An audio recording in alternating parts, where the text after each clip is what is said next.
नमस्कार, आप देख रहे हैं खबरें दनादन और मैं हूं आपके साथ सुकन्या सिंह। चलिए तेज रफ्तार से तमाम खबरों पर नजर डाल लेते हैं। आज प्रतापगढ़ दौरे पर रहेंगे सीएम योगी आदित्यनाथ। समीक्षा बैठक के बाद प्रतापगढ़ में लगाएंगे रात्रि चौपाल। मधुपुर गांव में करेंगे जनता से संवाद। विहिप अध्यक्ष विष्णु सदाशिव कोकजे का अयोध्या दौरा। आज राम मंदिर आंदोलन से जुड़े संतों से करेंगे मुलाकात। आरएसएस के कार्यकर्ताओं से मिलने का है कार्यक्रम।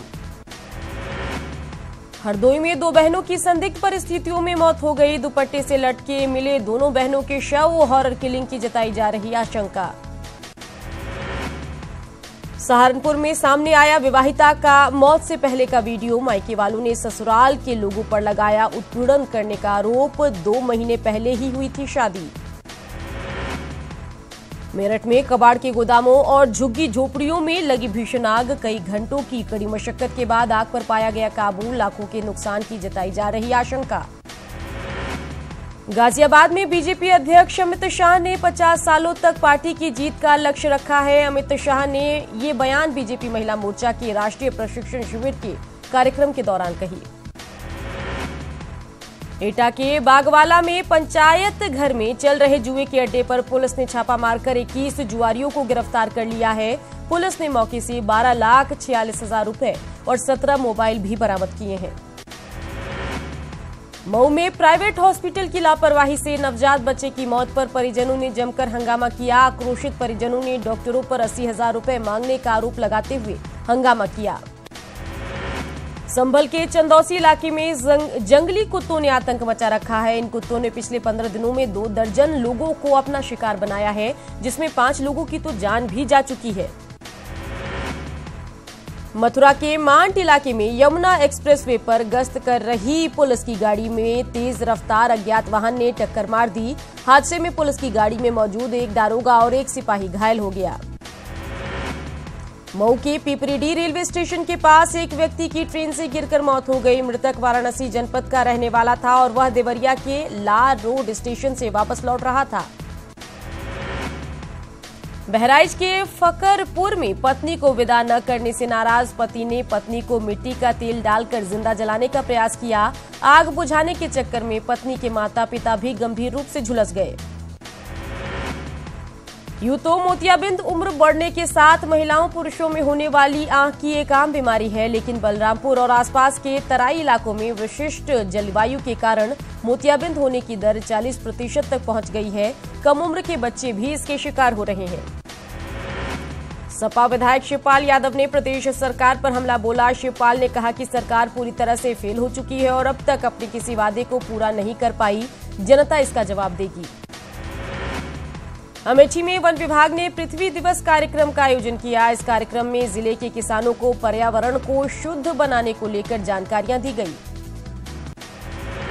वाराणसी पहुंची केंद्रीय मंत्री अनुप्रिया पटेल ने कहा कि मासूमों से रेप के मामले में कैबिनेट का फैसला स्वागत के योग्य है। इस फैसले से समाज में घूम रहे अपराधी के मन में भय पैदा होगा। मुजफ्फरनगर में एक बार फिर चलती बस में एक युवती से छेड़छाड़ करने का मामला प्रकाश में आया है।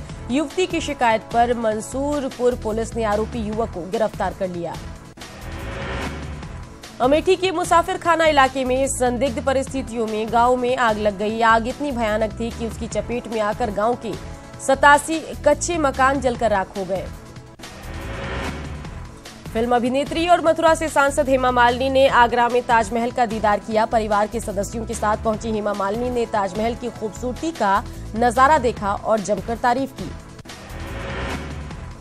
फतेहपुर में आयोजित राष्ट्रीय लोक अदालत में 10,338 मामलों का निस्तारण किया गया। लोक अदालत में जमीनी विवाद, बैंकों से लिया हुआ लोन, घरेलू हिंसा, परिवारवाद जैसे लंबित मामलों को निस्तारण किया गया। जौनपुर के शाहगंज में निजी नर्सिंग होम में इलाज के दौरान मासूम बच्चे की मौत हो गई। मासूम की मौत से आक्रोशित परिजनों ने डॉक्टरों पर इलाज में लापरवाही और अवैध वसूली का आरोप लगाया। बलरामपुर के पचपेड़वा इलाके में बाग में आम बिनने गई नाबालिग बच्ची के साथ गांव के ही युवक ने दुष्कर्म किया। पुलिस ने आरोपी युवक को गिरफ्तार कर लिया। बदायूं में एक बेटे ने शराब के लिए रुपए न देने पर वृद्ध पिता की खुरपी से काटकर हत्या कर दी। हत्या के बाद आरोपी बेटा फरार हो गया। बताया जा रहा है कि बेटा शराब के लिए पिता से अक्सर मारपीट करता था। भदोई में एक अनियंत्रित ट्रैक्टर ने 14 वर्षीय किशोर को कुचल दिया, जिसमें किशोर की मौके पर ही मौत हो गई। औरैया के शहर कोतवाली क्षेत्र में हाईवे पर तेज रफ्तार ट्रक ने बाइक सवार को रौंद दिया, जिससे बाइक सवार युवक की मौके पर ही मौत हो गई। बस्ती जिले में लगातार हो रही चोरी की कई घटनाओं का एसपी ने खुलासा किया है। दो अंतर जनपदीय चोरों को पुलिस ने गिरफ्तार कर उनके पास से चोरी किए गए 6 लाख रुपए के आभूषण बरामद किए। हापुड़ में एसडीएम ने नकली डीजल बनाने की फैक्ट्री का भंडाफोड़ करते हुए फैक्ट्री मालिक को हिरासत में ले लिया। फर्रुखाबाद जनपद के थाना मऊ दरवाजा में कुछ आरोपियों को जेल भेजने से पहले थाने से लेकर तहसील चौराहे तक आरोपियों का जुलूस निकालकर माफी मंगवाई गई। मिर्जापुर के अहरौरा थाना क्षेत्र में रविवार सुबह खून से लथपथ शव मिला। पुलिस ने मौके पर पहुंचकर शव को कब्जे में ले लिया और जांच शुरू कर दी है। फतेहपुर में भाजपा के ग्राम स्वराज अभियान के तहत प्रवास पर आए प्रभारी मंत्री सत्यदेव पचौरी ने ग्राम चौपाल लगाई। चौपाल के दौरान अधिकारियों से लागू योजनाओं की रिपोर्ट तलब की और जन समस्याएं भी सुनी। मेरठ के कंकरखेड़ा थाना क्षेत्र में 14 मार्च को हुई हत्या का पुलिस ने खुलासा कर दिया है। इस घटना का खुलासा करते हुए पुलिस ने बताया कि आरोपी को भी गिरफ्तार कर लिया गया है।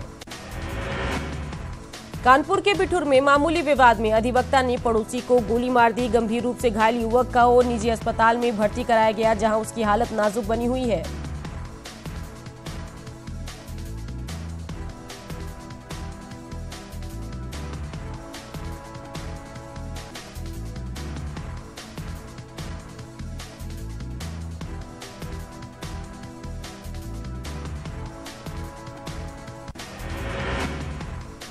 पॉक्सो एक्ट में बदलाव को लेकर केंद्रीय कैबिनेट के फैसले का उत्तराखंड के मुख्यमंत्री त्रिवेंद्र सिंह रावत ने भी स्वागत किया है। सीएम ने कहा कि केंद्रीय कैबिनेट और प्रधानमंत्री ने महत्वपूर्ण फैसला लिया।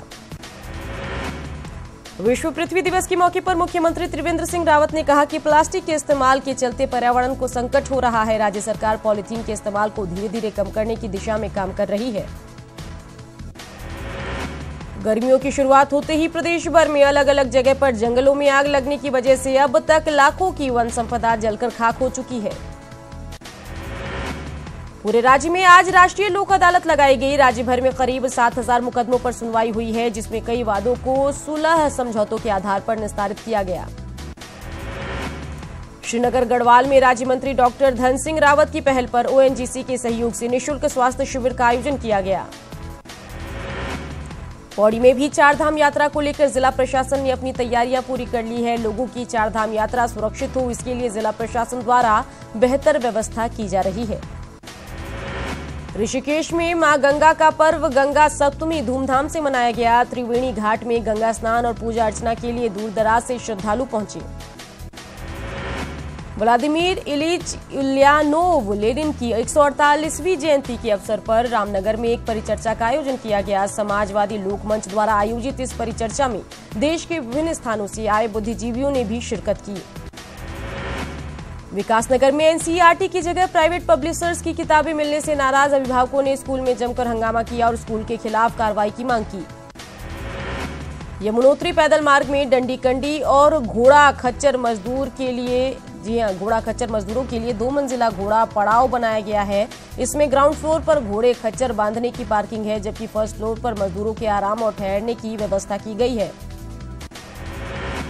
2 अक्टूबर 2017 में बौराड़ी में नई टिहरी थानाध्यक्ष द्वारा व्यापारी की पिटाई मामले में 32 लोगों पर दर्ज मुकदमे वापस लेने और नई टिहरी थानाध्यक्ष के तबादला करने की मांग को लेकर छात्र नेताओं ने प्रदर्शन किया।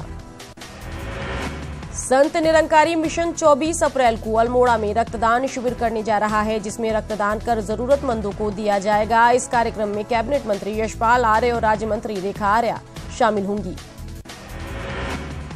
उपराष्ट्रपति वेंकैया नायडू ने सीजेआई के खिलाफ महाभियोग प्रस्ताव पर मंथन किया। रविवार को नायडू ने अटॉर्नी जनरल के वेणुगोपाल समेत संविधानविदों और कानूनी विशेषज्ञों से विचार विमर्श किया। सीजेआई दीपक मिश्रा के खिलाफ महाभियोग प्रस्ताव ठुकराए जाने की सूरत में कांग्रेस सुप्रीम कोर्ट का रुख कर सकती है। कांग्रेस की तरफ से कहा गया है कि प्रस्ताव ठुकराने पर राज्यसभा के सभापति वेंकैया नायडू के फैसले को चुनौती दी जा सकती है। चीन के बीजिंग में विदेश मंत्री सुषमा स्वराज ने चीन के विदेश मंत्री से मुलाकात की। ज्वाइंट कॉन्फ्रेंस में सुषमा स्वराज ने बताया कि पीएम मोदी अगले हफ्ते चीन के दौरे पर आने वाले हैं। साथ ही चीन के साथ कैलाश मानसरोवर समेत कई अहम समझौतों की जानकारी दी। विदेश मंत्री सुषमा स्वराज ने चीन से दोस्ती पर जानकारी देते हुए कहा कि पीएम मोदी चीन के वुहान में 27-28 अप्रैल को राष्ट्रपति शी जिनपिंग से अनौपचारिक मुलाकात करेंगे, जिससे दोस्ती का नया दौर शुरू होगा। इस मुलाकात के दौरान सिक्किम में नाथुला दर्रा मार्ग से कैलाश मानसरोवर यात्रा फिर से शुरू करने पर सहमति जताई गई। करीब 10 महीने पहले डोकलाम विवाद के बाद से ही यात्रा पर रोक दी गई थी। गाजियाबाद में बीजेपी अध्यक्ष अमित शाह ने 50 सालों तक पार्टी की जीत का लक्ष्य रखा है। अमित शाह ने ये बयान बीजेपी महिला मोर्चा के राष्ट्रीय प्रशिक्षण शिविर के कार्यक्रम के दौरान कही। पीएम मोदी ने रविवार को नमो ऐप के जरिए अपने सभी सांसदों और विधायकों को संबोधित किया। इस दौरान उन्होंने शिक्षा, स्वास्थ्य और युवाओं के रोजगार पर फोकस का मंत्र दिया और अपने नेताओं से उनके क्षेत्र का हाल जाना। पॉक्सो एक्ट में संशोधन को लेकर लाए गए अध्यादेश को राष्ट्रपति ने मंजूरी दे दी है। नए अध्यादेश के मुताबिक 12 साल से कम उम्र के मासूमों के साथ रेप पर मौत की सजा और 16 साल से कम उम्र की लड़की से रेप पर न्यूनतम सजा 10 साल से बढ़ाकर 20 साल किया गया है। रेप पर नए अध्यादेश के फैसले का गृह मंत्री राजनाथ सिंह ने स्वागत किया है और इसे ऐतिहासिक फैसला बताते हुए कहा कि ऐसे जघन्य अपराध करने वाले लोगों को फांसी की सजा की जरूरत थी। रेप पर नए अध्यादेश के फैसले का स्वागत करते हुए मोदी सरकार में मंत्री संतोष गंगवार ने विवादित बयान दिया है। कठुआ और उन्नाव जैसी घटनाओं को दुर्भाग्यपूर्ण बताते हुए कहा कि 1-2 घटनाएं हो जाए तो बात का बतंगड़ नहीं बनाना चाहिए। रेप पर फांसी की मांग पूरी होने पर दिल्ली महिला आयोग की अध्यक्ष स्वाति मालीवाल ने अपना अनशन तोड़ दिया और इस दौरान उन्होंने सपोर्ट करने के लिए सभी को धन्यवाद देते हुए जीत की बधाई दी। रेप पर नए अध्यादेश को राष्ट्रपति की मंजूरी मिलने के बाद निर्भया की मां ने स्वागत किया। साथ ही ये भी कहा कि सिर्फ 12 साल की लड़कियों से रेप करने वालों को फांसी की सजा नहीं, बल्कि सभी को फांसी की सजा होनी चाहिए। पटना में 1857 की क्रांति के स्वतंत्रता सेनानी वीर कुंवर सिंह की 160वीं विजय दिवस पर पहुंचे गृह मंत्री राजनाथ सिंह ने कार्यक्रम को संबोधित किया। साथ ही उन्होंने यहां हिंदू मुस्लिम एकता का आह्वान किया। कांग्रेस ने कर्नाटक विधानसभा चुनाव के लिए अपनी दूसरी लिस्ट भी जारी कर दी है। इस लिस्ट में कर्नाटक के सीएम सिद्धारमैया समेत 11 उम्मीदवारों के नाम शामिल हैं। कर्नाटक के सीएम सिद्धारमैया 2 सीटों से चुनाव लड़ेंगे। दूसरी लिस्ट में सिद्धारमैया बादामी सीट से चुनाव लड़ेंगे, जबकि पहली लिस्ट में चामुंडेश्वरी सीट से चुनाव लड़ेंगे। हैदराबाद में सीपीएम की बैठक के आखिरी दिन सीताराम येचुरी को फिर से पार्टी का महासचिव चुन लिया गया। इस रेस में सीताराम पहले ही आगे चल रहे थे। इसके अलावा सीपीएम ने पोलित ब्यूरो और सेंट्रल कमेटी के नए सदस्यों का भी चुनाव किया। महाराष्ट्र के गढ़चिरौली में पुलिस एनकाउंटर में 16 नक्सलियों को ढेर कर दिया गया। ये महाराष्ट्र पुलिस की बड़ी कार्रवाई एंटी नक्सल ऑपरेशन के तहत हुई। इसमें नक्सल लीडर साईनाथ और सीनू भी मारा गया। ये एनकाउंटर एटापल्ली के बोरिया जंगल क्षेत्र में हुआ। कश्मीर के शोपिया में एक जिंदा हैंड ग्रेनेड मिलने से हड़कंप मच गया। ये हैंड ग्रेनेड शोपिया के यशपोरा इलाके में सड़क के किनारे रखा हुआ था, जिसे बाद में जवानों ने डिफ्यूज कर दिया। वाघा बॉर्डर पर पाकिस्तानी क्रिकेटर हसन अली के कारनामों पर बीएसएफ ने कड़ी प्रतिक्रिया दी है। बॉर्डर पर रंगारंग कार्यक्रम के दौरान क्रिकेटर ने पाकिस्तान वाले हिस्से से बीएसएफ और दर्शकों को आपत्तिजनक इशारे किए थे।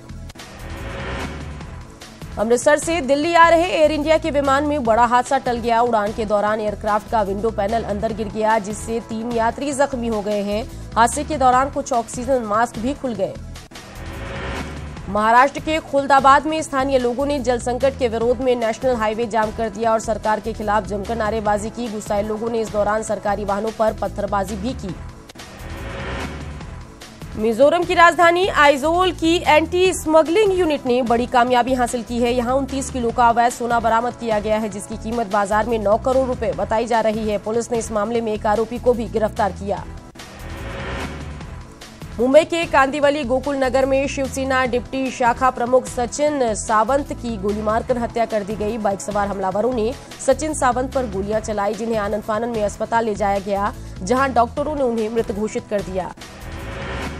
मध्य प्रदेश के विदिशा में 2 कारों की टक्कर में दर्दनाक हादसा हो गया। टक्कर के बाद कार में भीषण आग लग गई, जिसमें 5 लोगों की मौत हो गई और कई लोग घायल हुए। सभी घायलों को पास के अस्पताल में भर्ती कराया गया। मुंबई में अर्थ डे के मौके पर दादर बीच की सफाई की जा रही है। इस सफाई अभियान में शिवसेना के आदित्य ठाकरे और अभिनेत्री दिया मिर्जा भी शामिल हैं। हैदराबाद में तेलंगाना के सीएम कैंप ऑफिस के पास एक बिल्डिंग में आग लग गई, जिसे बुझाने में दमकल की कई गाड़ियों को कड़ी मशक्कत करनी पड़ी। गनीमत ये रही कि इसमें किसी के हताहत होने की खबर नहीं है। अफगानिस्तान की राजधानी काबुल में जबरदस्त धमाका हुआ है। स्थानीय न्यूज एजेंसी की माने तो इस धमाके में 31 लोगों की मौत हुई है और 50 से ज्यादा लोग घायल हुए हैं। काबुल में आतंकियों ने मतदाता और पहचान पत्र पंजीकरण केंद्र को निशाना बनाकर धमाका किया। 20 अक्टूबर को चुनाव होना है, जिसको देखते हुए सुरक्षा सख्त कर दी गई है। सऊदी अरब की राजधानी रियाद में रॉयल पैलेस के पास सुरक्षा जोन में एक ड्रोन को सुरक्षा बलों ने मार गिराया। सऊदी अरब पुलिस के मुताबिक रॉयल पैलेस के नजदीक सुरक्षा जोन में एक ड्रोन घुसाया था। इस साल अमेरिका में संसदीय चुनाव के लिए 20 भारतवंशी चुनाव लड़ रहे हैं, जो अमेरिकी इतिहास के लिए रिकॉर्ड है। संसदीय चुनाव नवंबर में होने जा रहे हैं, जी हां, और एरिजोन में 24 अप्रैल को होंगे। नॉर्थ अटलांटिका ट्रीटी ऑर्गेनाइजेशन यानी नाटो का 69 साल के बाद नया ऑफिस ग्लास और स्टील पैलेस बनकर तैयार हो गया है। 29 देशों के सबसे ताकतवर संगठन के लिए 12 साल में बने इस ऑफिस पर 9,000 करोड़ की लागत आई। आईपीएल 11 में आज का मुकाबला दिल्ली डेयरडेविल्स और किंग्स 11 पंजाब के बीच खेला जाएगा। ये मुकाबला रात 8 बजे दिल्ली में फिरोजशाह कोटला मैदान में होगा।